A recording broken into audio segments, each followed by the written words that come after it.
এই ভিডিওতে দেখব পাসপোর্ট সাইজের ছবি একটা পেজে কিভাবে কিবোর্ড শর্টকাটের মাধ্যমে সাজাইতে হয়।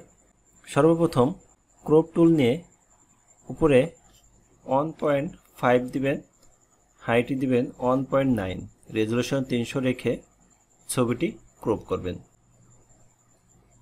ছবিটি ক্রপ করার পর তো আমি এটা ক্লোজ করে দিই। এখান থেকে কন্ট্রোল এন প্রেস করে নতুন একটা পেজ নেবেন।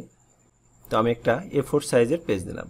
মুভ টুল দ্বারা আপনি এটা ড্রপ করে নতুন পেজে নিয়ে আসবেন। কিবোর্ড থেকে কন্ট্রোল অল্টা শিফট বাটন চেপে রেখে এটাকে আপনি কপি নেবেন। তো এখানে আমরা 5টা কপি নিয়ে নেব। নিচের এই অপশন দেখবেন যে আমার 5টা লেয়ার তৈরি হয়েছে এখানে। তো আমি এই 5টা লেয়ার কিবোর্ড শর্টকাটের মাধ্যমে কিভাবে কপি নিব, এজন্য কিবোর্ড থেকে কন্ট্রোল শিফট ই বাটনে প্রেস করবেন। তো দেখবেন একবারে আপনার 5টা কপি হবে। এখন কন্ট্রোল অল্টা শিফট চেপে রেখে আপনার পরের নিচের কপিগুলো নিতে পারবেন খুব সহজেই। এরপর আবার যদি আপনি কন্ট্রোল শিফট ই বাটনে প্রেস করেন তো এই 8টা ছবি একসাথে আপনার কপি হবে।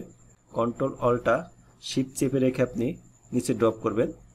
তো এভাবে আপনারা খুব সহজেই পেজে ছবিগুলো সাজাইতে পারবেন। ভিডিওটি কেমন লাগলো জানিয়ে কমেন্ট করবেন। সবাইকে ধন্যবাদ।